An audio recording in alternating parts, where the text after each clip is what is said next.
¿Qué harías si tu prometida te dejara porque sus amigas le dijeron que merecías algo mejor que un simple soldador?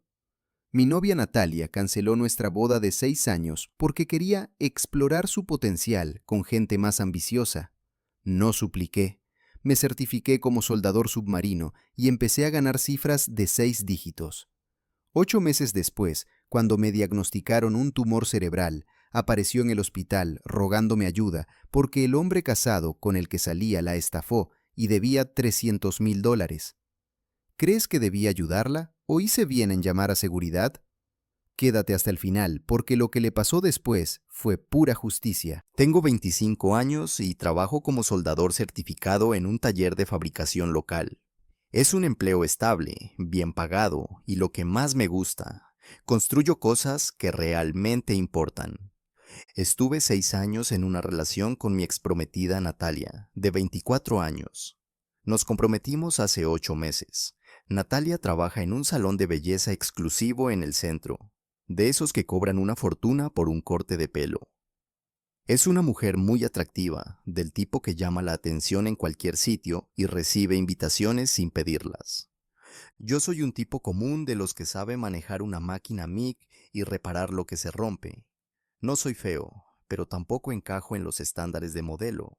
Pero funcionamos bien porque nos complementábamos en lo esencial. Nos conocimos en el último año de secundaria.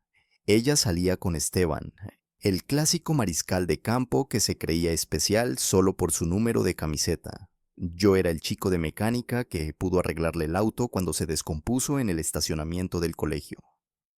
Esteban ni quiso ensuciarse las manos. En unos 20 minutos detecté que era el alternador, y ese fin de semana se lo cambié cobrando solo las piezas. Ahí comenzó todo. Me escribía cuando algo se rompía, yo lo reparaba. Hablábamos mientras trabajaba y ella se reía de mis chistes. Conectamos así. El compromiso fue en julio del año pasado, durante una acampada que planificamos durante meses.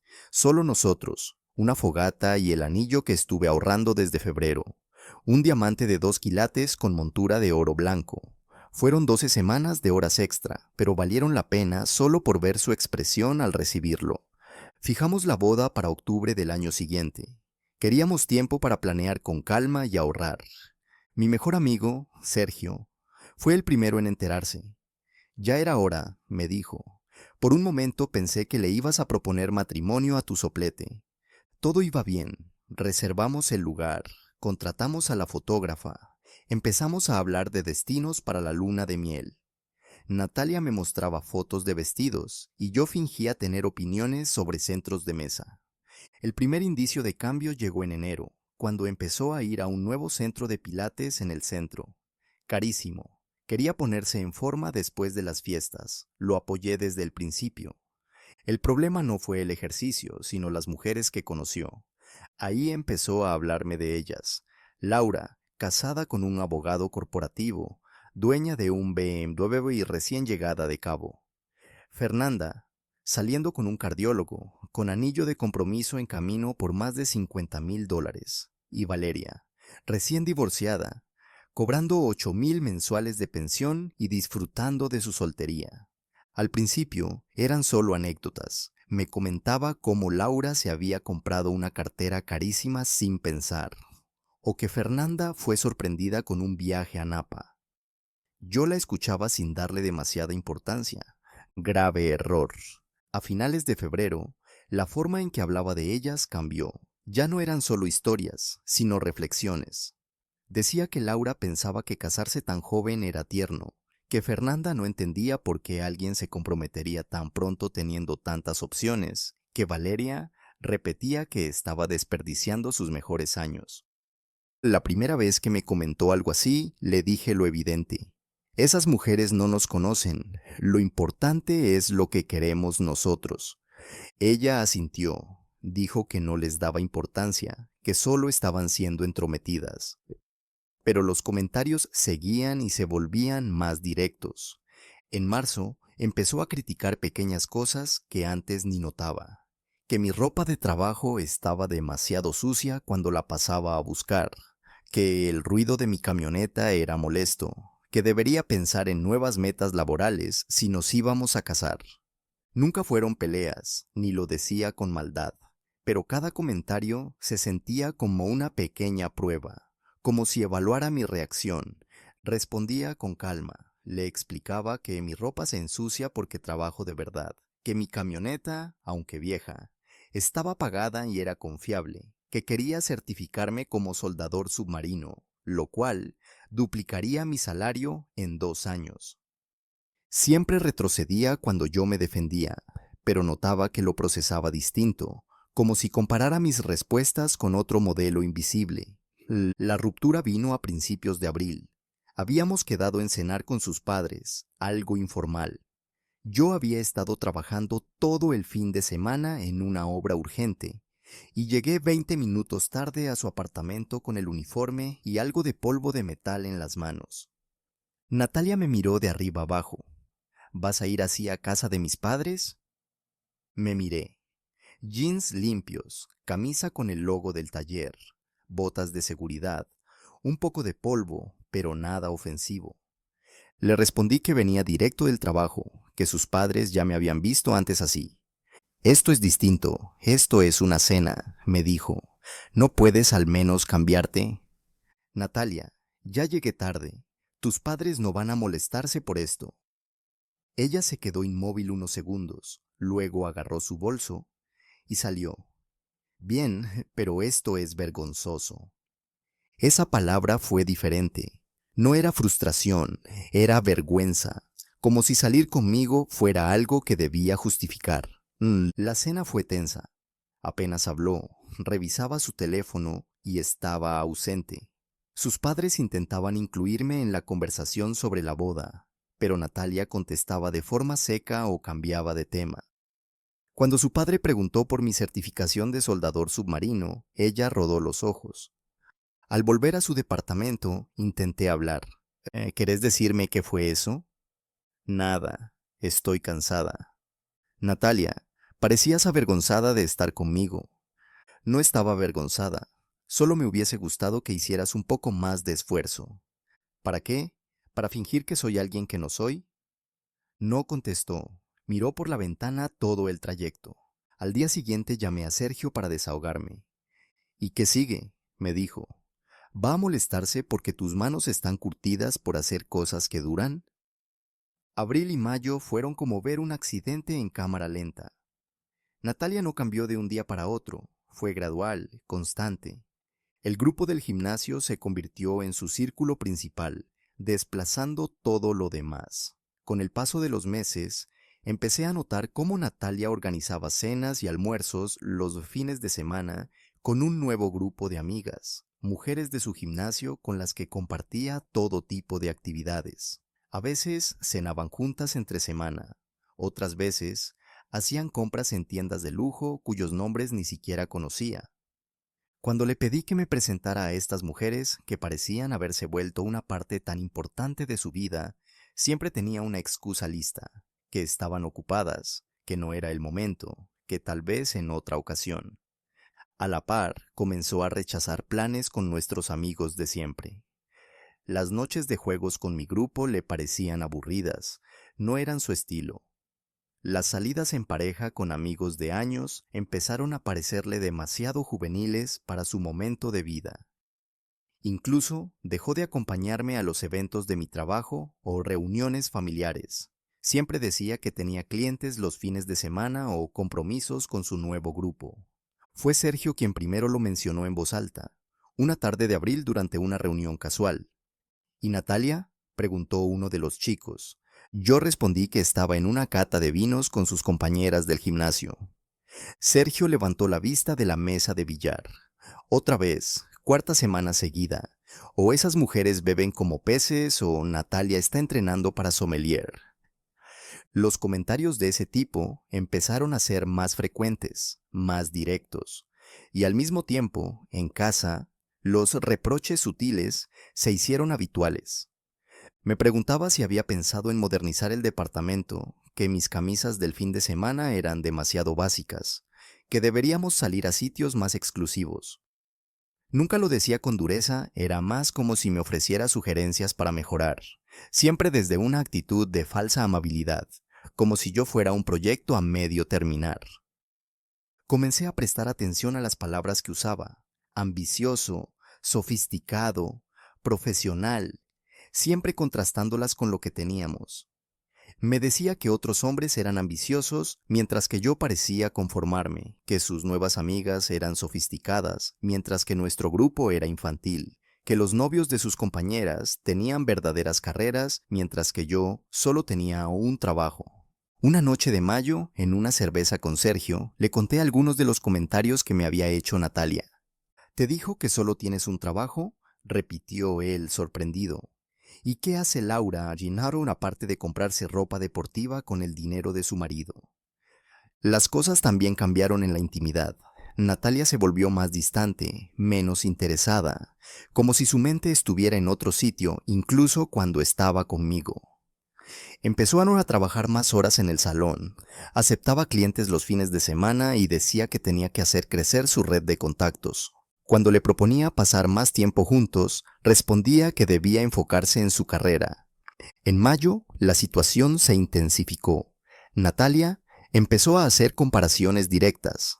Me hablaba del ascenso que acababa de recibir el esposo de Laura en su bufete, de cómo el novio de Fernanda estaba buscando casa en una zona lujosa, o de que Valeria ahora salía con un empresario que manejaba un Tesla. No digo que tú debas ser como ellos, decía después. Solo digo que es interesante cómo hay personas que realmente luchan por lo que quieren.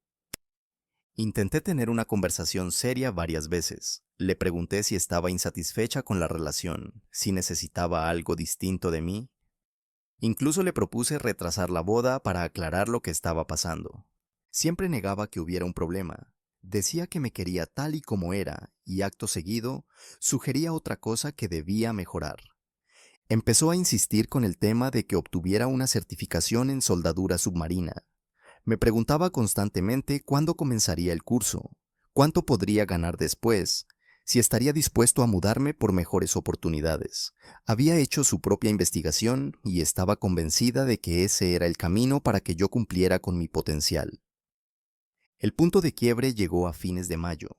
Estábamos revisando el presupuesto de la boda. Habíamos acordado una celebración sencilla pero elegante. Unos $20,000 entre lo que habíamos ahorrado y lo que aportarían nuestras familias. Sin ser lujosa, era más que digna. Pero ese día Natalia empezó a mencionar que la boda de Laura había costado $80,000 y parecía sacada de una revista, y que Fernanda ya estaba planificando una fiesta de compromiso de $60,000 y que Valeria podía pagarse lo que quisiera con el dinero del divorcio.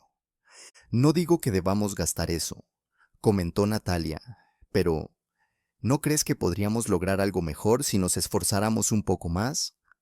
¿A qué te refieres?, pregunté. ¿A qué? Si tú te tomas en serio expandir tu carrera y yo consigo clientes de mayor nivel, podríamos tener una boda que realmente represente lo que aspiramos a hacer. ¿Y qué es lo que aspiramos a hacer? Natalia no tuvo respuesta clara, solo me mostró fotos de la boda de Laura en su teléfono. Todo lucía caro: el lugar, las flores, el vestido, el fotógrafo. ¿No te parece hermoso?, me dijo. Está bien, pero no es lo nuestro. ¿Y cómo sabes que es lo nuestro? Quizás siempre hemos pensado demasiado en pequeño. Me di cuenta de que ya no hablaba solo con sus amigas del gimnasio. Estaba adoptando una nueva forma de ver el mundo. Estas mujeres le habían llenado la cabeza con la idea de que casarse joven era desperdiciar oportunidades, que estar con alguien que trabajara con las manos era condenarse a un futuro limitado. En junio, dejé de intentar rescatar algo que ya se había roto. Cada día me sentía más como si viviera con una desconocida que solo se parecía a mi prometida. Natalia llegaba de sus clases o de las cenas con sus amigas y se ponía a enseñarme en el móvil fotos de lugares costosos, restaurantes exclusivos, experiencias extravagantes que quería tener. Mira este lugar en Napa donde estuvo Fernanda. ¿No es increíble? Sí, se ve bien. Deberíamos planear un viaje así. Eso cuesta $1,000 por noche. Otras personas de nuestra edad logran vivir así. Y esa conversación se repetía casi a diario. Mi único respiro era el trabajo. En mayo había comenzado el curso de certificación de soldadura submarina y 3 noches por semana, después de mis turnos, asistía a clases. El programa era exigente, incluía buceo técnico, cortes bajo el agua, protocolos de seguridad que te salvan la vida a 20 metros de profundidad. Y me encantaba. Al principio, Natalia apoyaba la idea, pero solo porque había investigado los sueldos que podía alcanzar. Sin embargo, a medida que el curso empezó a absorber más de mi tiempo y mi energía, se volvió un motivo de resentimiento para ella. Durante meses, Natalia insistía en que yo no estaba dando suficiente en la relación, que siempre estaba ocupado con los estudios, demasiado cansado para salir, o que simplemente no era una prioridad. Mientras tanto, ella pasaba 4 noches a la semana con sus amigas del gimnasio, tomaba clases adicionales y trabajaba más horas para costear el estilo de vida que había decidido adoptar. Pero curiosamente, mis 3 noches de clases eran un problema para ella. Una tarde, mientras estudiaba con Sergio en su taller, él soltó algo que me hizo pensar. Déjame entender esto. Ella está molesta porque estás estudiando para ganar más dinero, que es justo lo que dice que quiere, pero no tiene problema en gastar su dinero en clases sobre cómo respirar mejor mientras estira. Tiene todo el sentido del mundo, ¿no? La situación se volvió insostenible a finales de junio. Lo que debía ser una conversación simple sobre nuestro calendario compartido se convirtió en una discusión. Ella quería ir a una cata de vinos con sus amigas el mismo fin de semana que habíamos planeado visitar a mis padres. Le recordé que esa visita la habíamos organizado con 2 meses de antelación, que no veíamos a mi familia desde Pascua. Su respuesta fue: podemos cambiar la visita, no es como si no viéramos a tus padres todo el tiempo. ¿Y la cata de vinos es tan importante?, pregunté. Sí, es importante para mi carrera. Esas mujeres conocen gente del mundo de la belleza. El esposo de Laura tiene contactos en empresas de cosmética grandes. Me quedé en silencio unos segundos antes de responder. Eres estilista, no ejecutiva de una marca de maquillaje. Tal vez podría serlo, me dijo. Tal vez esté empezando a pensar más allá de pasar mi vida cortando cabello. Aquella conversación dejó claro que no solo estaba insatisfecha con nuestra relación, sino también con ella misma, con las decisiones que había tomado y con la vida que tenía antes de conocer a esas nuevas amistades. La cata de vinos se convirtió en un símbolo de todo lo que ya no funcionaba entre nosotros.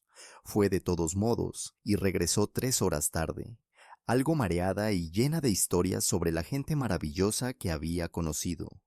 Deberías haber venido, me dijo.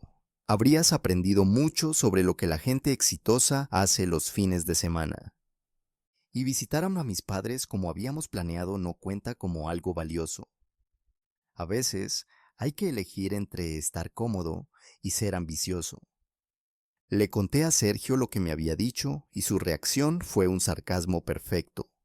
Ah, claro, beber vino caro con desconocidos es ambición. Visitar a quienes te criaron es solo comodidad. Me encantaría ver a esas mujeres exitosas cambiar una llanta o cuadrar una cuenta bancaria. Julio fue un mes decisivo. Natalia empezó a sugerir que quizás debíamos posponer la boda, no cancelarla, según ella, solo retrasarla 1 o 2 años mientras descubríamos nuestra dirección. Yo le dejé claro que necesitábamos tomar una decisión. O seguíamos adelante con los planes o terminábamos la relación. ¿Por qué todo tiene que ser blanco o negro para ti?, preguntó. Porque el compromiso es blanco o negro, le respondí. O estamos construyendo algo juntos o no lo estamos. A Natalia le costaba lidiar con ese nivel de claridad.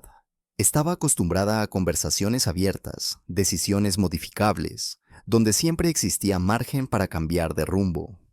Pero no discutíamos, no había gritos ni drama. Simplemente empezamos a alejarnos. Natalia organizaba su vida sin consultarme. Yo me concentraba en el trabajo y mi programa de certificación. Pasábamos días sin tener una conversación real, Semanas sin hablar de algo más importante que quién debía hacer las compras. En agosto ya éramos casi como compañeros de piso. Coincidíamos una hora por la noche, hablábamos superficialmente y nos acostábamos a diferentes horas. Todo terminó un martes de mediados de mes. Ella llegó a casa después de otra cena con sus amigas, mientras yo estudiaba para mi examen final con los libros esparcidos en la mesa de la cocina. Se sentó frente a mí y me observó unos 10 minutos antes de hablar. ¿Alguna vez piensas en cómo será nuestra vida en 5 años? Lo pienso todo el tiempo, le dije. ¿Y qué ves? Una casa con un pequeño taller en el garaje, tal vez hijos, un trabajo que me guste bien pagado, tiempo para estar con la gente que importa, algo que valga la pena construir. Asintió despacio. Suena bien, pero creo que ya no me basta. ¿Y qué sería suficiente? Aún no lo sé, y ese es el problema. Ese es el problema, Natalia. No se puede planear un matrimonio basado en posibilidades hipotéticas. No hablo de otras personas, hablo de potencial. ¿Potencial para qué? No lo sé. Solo sé que necesito tiempo para averiguarlo. ¿Quieres una pausa? Sí. No existe una pausa en un compromiso, Natalia. O nos casamos o no. ¿Por qué todo tiene que ser tan absoluto? Porque así funciona el compromiso. Esa conversación duró más de una hora, repitiendo lo mismo que veníamos hablando durante semanas. Ella quería tiempo, opciones, espacio para crecer. Yo quería una pareja que estuviera segura de caminar a mi lado, de construir algo real y permanente. Como no podíamos darnos lo que el otro necesitaba, tuvimos que terminar.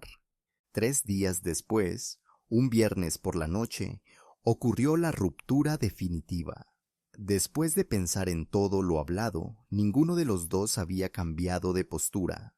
Natalia seguía queriendo espacio, yo seguía creyendo que estar comprometidos significaba haber resuelto ya lo esencial. Esa noche, ella volvió a casa con la seguridad de quien ha recibido apoyo y consejo. Se sentó frente a mí como si estuviera a punto de hacer una exposición. He estado pensando en lo que hablamos, dijo, y creo que queremos cosas diferentes ahora. ¿Qué quiero yo que tú no quieras? Tú quieres que todo siga igual, casarnos, tener la misma vida que siempre hemos tenido, solo que con anillos y papeles. Yo quiero crecer, quiero retarme a mí misma. Eso es lo más honesto que has dicho en meses, entonces dejémoslo así. Cancelamos la boda. Creo que esperaba que la convenciera de quedarse, que intentara negociar, buscar un punto medio. Pero cuando acepté su decisión de inmediato, pareció casi decepcionada. ¿Así de simple? Acabas de decirme que no crees que puedas crecer como persona estando casada conmigo. ¿Qué quieres que discuta? No lo dije así. Sí lo hiciste. Dijiste que no lograrás lo que podrías lograr si nos casamos. Eso significa que piensas que te estoy frenando. Creo que la relación nos está frenando a ambos. ¿De qué exactamente? Y otra vez no pudo darme una respuesta concreta, solo ideas vagas sobre potencial y caminos por explorar. Se quitó el anillo sin dramatismo, lo dejó sobre la mesa como si devolviera un libro, lo guardé en el bolsillo. ¿Y los depósitos de la boda? Preguntó. Yo me encargo de las cancelaciones, tú puedes resolver lo del vestido, y nuestros amigos son adultos, se adaptarán. Pasamos la siguiente hora resolviendo los detalles prácticos. Ella se quedaría en su apartamento, yo recogería mis cosas ese fin de semana. Dividimos lo poco que habíamos comprado juntos porque nunca llegamos a vivir oficialmente bajo el mismo techo. Desde un principio, acordamos que lo mejor sería informar a nuestras familias por separado, evitando hacer anuncios conjuntos. La conversación fue sorprendentemente tranquila. Ese mismo fin de semana, mientras Natalia salía con sus amigas, empaqué mis cosas. No me llevó mucho tiempo, ya que siempre conservé mi propio apartamento. Solo tuve que recoger mi ropa, algunos libros, utensilios de cocina que había llevado a su casa y mis herramientas que guardaba en su garaje. Todo cabía en mi camioneta y logré llevarlo en 2 viajes. Dejé las llaves sobre la encimera de la cocina junto con una nota breve, agradeciéndole por los 6 años que compartimos y deseándole lo mejor. No veía el sentido de hacer una despedida dramática cuando ya habíamos hablado todo lo necesario. Lo más difícil fue llamar a sus padres. Durante 8 meses se habían preparado para convertirse en mis suegros. Les conté lo esencial. Se mostraron decepcionados. Su hermana menor, Emma, lo tomó peor. Estaba muy ilusionada con ser dama de honor. Incluso ya tenía listo su vestido.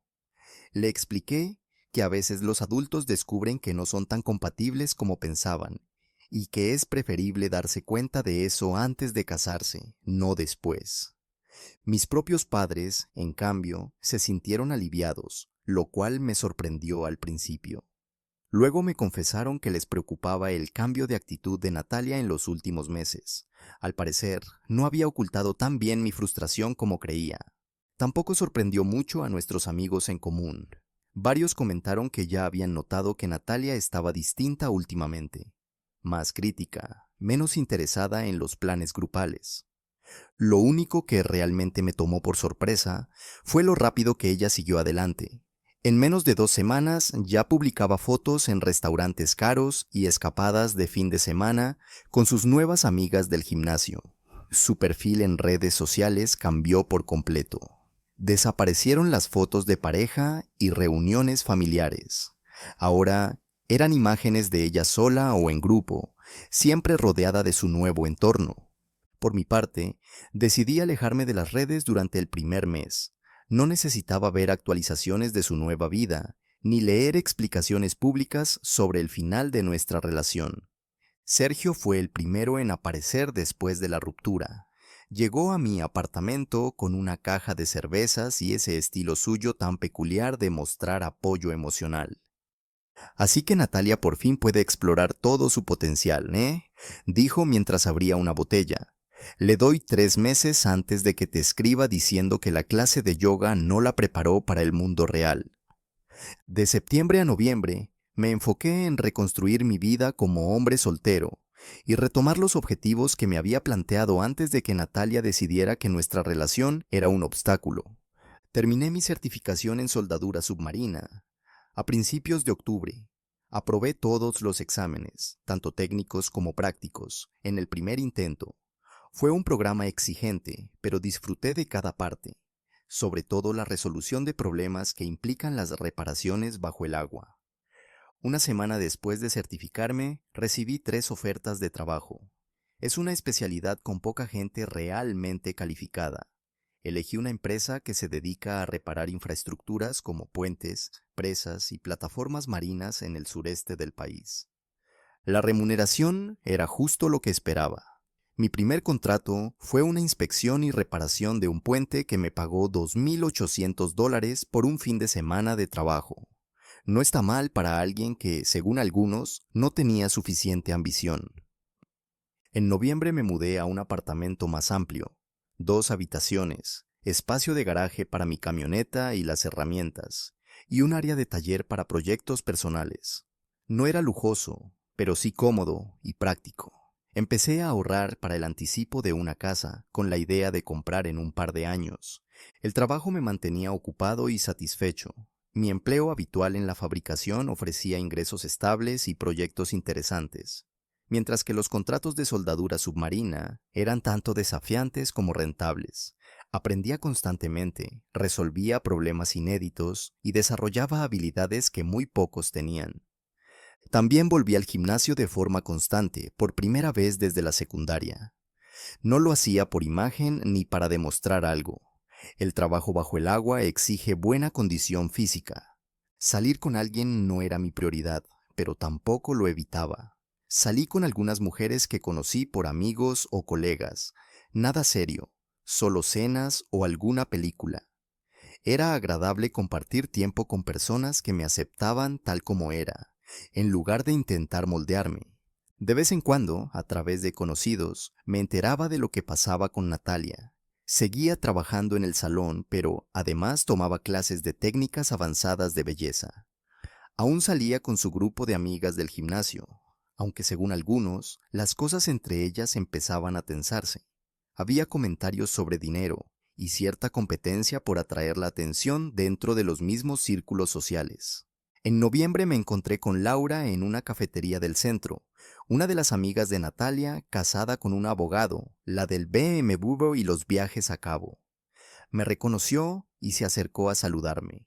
¿Cómo estás? Natalia me dijo que decidieron tomar caminos distintos. Estoy bien, el trabajo va excelente y me mantengo ocupado.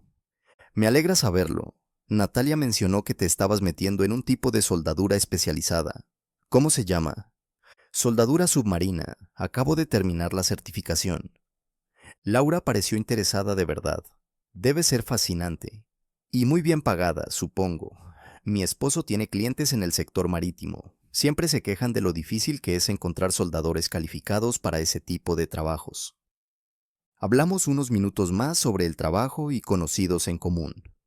Laura fue cordial y pareció genuinamente amable, lo cual me hizo preguntarme cuánto había influido realmente en las decisiones de Natalia. Tal vez Natalia solo escuchaba lo que quería oír, más que consejos reales. Antes de despedirnos, Laura me dijo algo que me dejó pensando. Por lo que vale, siempre pensé que tú y Natalia hacían una buena pareja. A veces, las personas se inquietan y creen que la vida sería mejor en otro lugar, con otras decisiones. En diciembre se presentó la oportunidad de tomar mi primer contrato serio en trabajos submarinos, una reparación compleja que tomaría 3 semanas, pero que pagaría más de lo que solía ganar en medio año en el taller de estructuras metálicas. Fue exigente, pero lo disfruté completamente.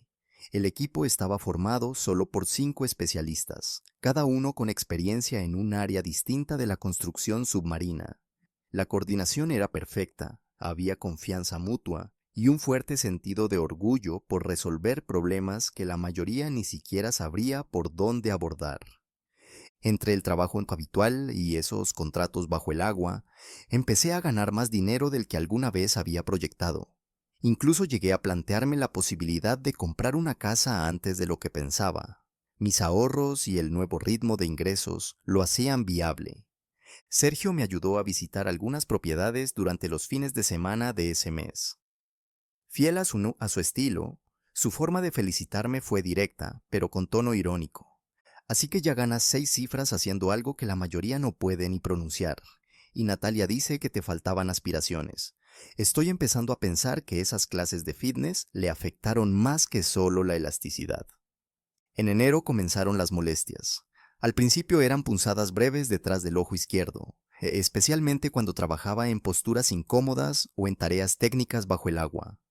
Supuse que era tensión muscular por el equipo de buceo, cansancio visual por la baja visibilidad, o tal vez algo de presión en los senos nasales. Pero a lo largo de febrero, los dolores de cabeza se volvieron más frecuentes y más intensos. No eran constantes, sino episodios repentinos y agudos que me dejaban aturdido y mareado durante unos minutos. Comencé a llevar ibuprofeno en la camioneta y a tomar descansos más seguidos en los turnos largos. A inicios de marzo apareció otro síntoma. La visión me fallaba durante unos segundos. Al principio era esporádico, pero pronto se volvió más recurrente y duradero. Cuando tuve dificultades para enfocar mientras soldaba con precisión, comprendí que algo serio estaba pasando. No puedes permitir distracciones cuando trabajas con sopletes en espacios cerrados. A finales de marzo pedí una cita con mi médico de cabecera. Me revisó, escuchó los síntomas y sin dudar me remitió a un neurólogo. Fue la primera vez que pensé que quizás esto iba más allá del estrés laboral. El neurólogo era profesional, pero su preocupación era evidente. Ordenó resonancias magnéticas, análisis de sangre y pruebas cognitivas. Hizo preguntas sobre antecedentes familiares y lesiones en la cabeza. Mientras esperaba los resultados, intenté seguir con la rutina, trabajando solo en el taller y rechazando contratos submarinos hasta entender qué pasaba. Fue Sergio quien me llevó a recoger los resultados. El ataque ocurrió un sábado por la mañana, a principios de abril. Estaba en una tienda de materiales buscando piezas de cobre cuando todo se descontroló. Un segundo estaba comparando precios y al siguiente estaba en el suelo con paramédicos haciéndome preguntas que no podía responder. No recuerdo la convulsión, solo la confusión después. Según testigos, estuve alrededor de 90 segundos convulsionando antes de recuperar la conciencia gradualmente. Me llevaron al hospital donde realizaron más estudios. Los médicos ya no disimulaban su preocupación. Finalmente, un neurocirujano me mostró los resultados de los escáneres. Había un tumor cerebral, una glioma del tamaño de una nuez ubicado justo en el área que controla la visión y la coordinación motora. Eso explicaba todo: los dolores, los mareos, el problema con la vista y el ataque. La cirugía era una opción, aunque delicada y con riesgos importantes. Aún así, decidí afrontarlo de manera responsable. El cirujano era optimista sobre una extracción completa, pero estaba claro sobre las posibles complicaciones. Esto no es como corregir un error de soldadura. No puedes simplemente pulir y volver a empezar. Programamos la operación para el martes siguiente y comenzamos a planificar una recuperación extensa. Mi jefe en el taller era increíblemente comprensivo. Guardó mi puesto, se realizó de los trámites con el seguro y me aseguró que el trabajo estaría ahí cuando me recuperara. La empresa de soldadura submarina también mostró un apoyo total.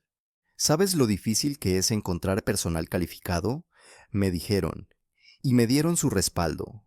En un pueblo pequeño, las noticias corren rápido. Mis amigos empezaron a organizar visitas. Mis padres viajaron desde 2 estados de distancia. Lo que no esperaba era saber de Natalia. Una enfermera me comentó que alguien con ese nombre había llamado preguntando por los horarios de visita. Ni lo sueñes, fue lo primero que dijo Sergio al escuchar eso. Desaparece 8 meses y justo ahora quiere venir porque estás en el hospital. ¿Qué sigue? ¿Flores y una carta de disculpas? Natalia apareció.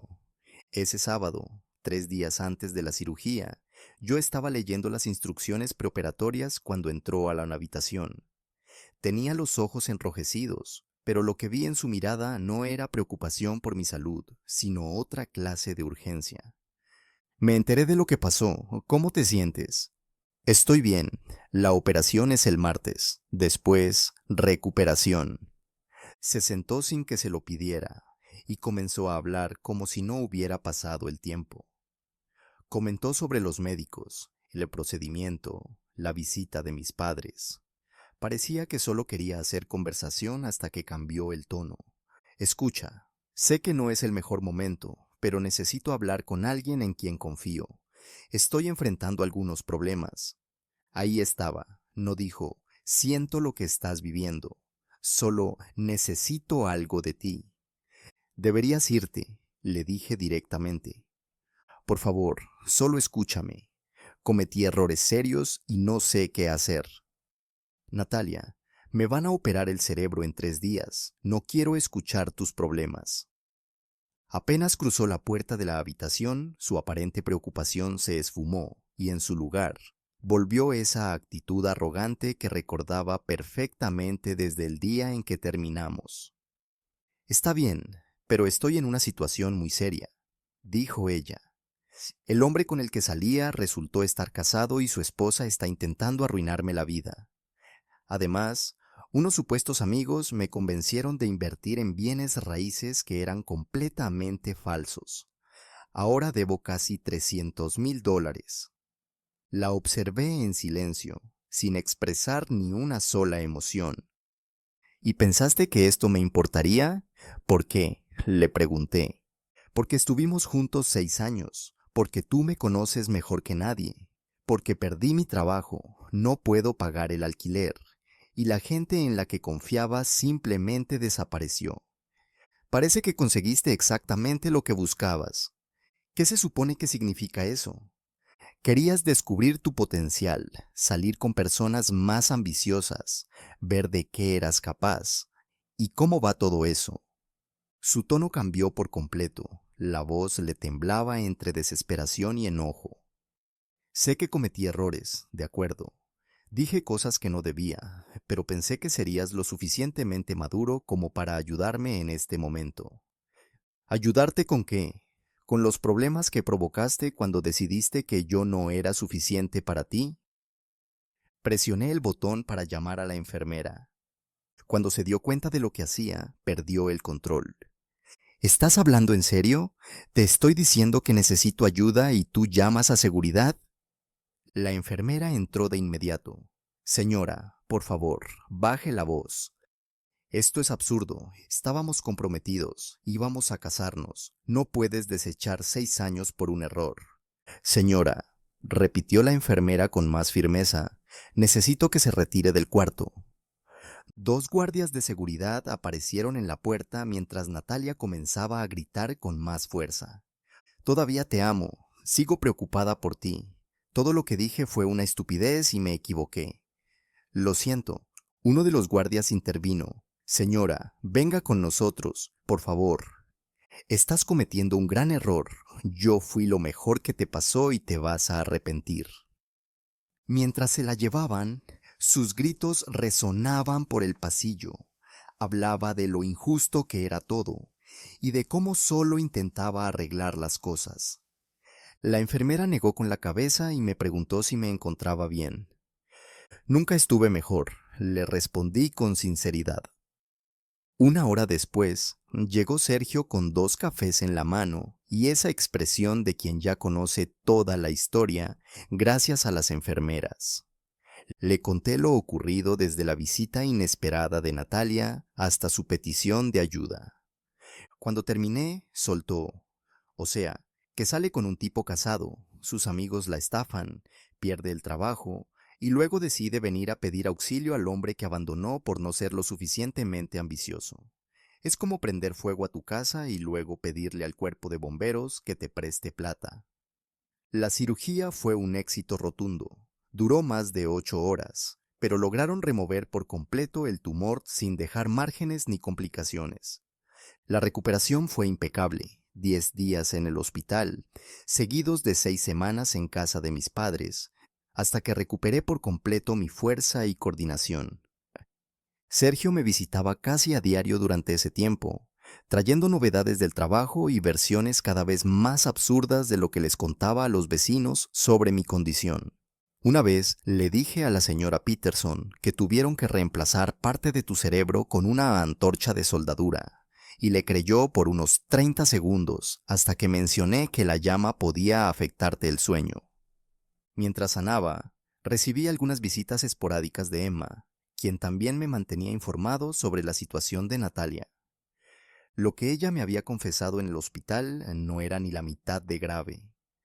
El hombre casado no solo le era infiel a su esposa, estaba usando a Natalia y a otras mujeres también para lavar dinero a través de supuestas inversiones inmobiliarias. La esposa no se limitó a molestarse, cooperaba con autoridades federales, ayudando a armar un caso sólido contra su marido. Natalia, lejos de ser solo una víctima, estaba bajo la lupa como posible cómplice, aunque sin saberlo. Además del dinero que debía, también tenía deudas por impuestos atrasados provenientes de ingresos no declarados vinculados a esas operaciones. La agencia tributaria congeló sus cuentas bancarias mientras investigaban.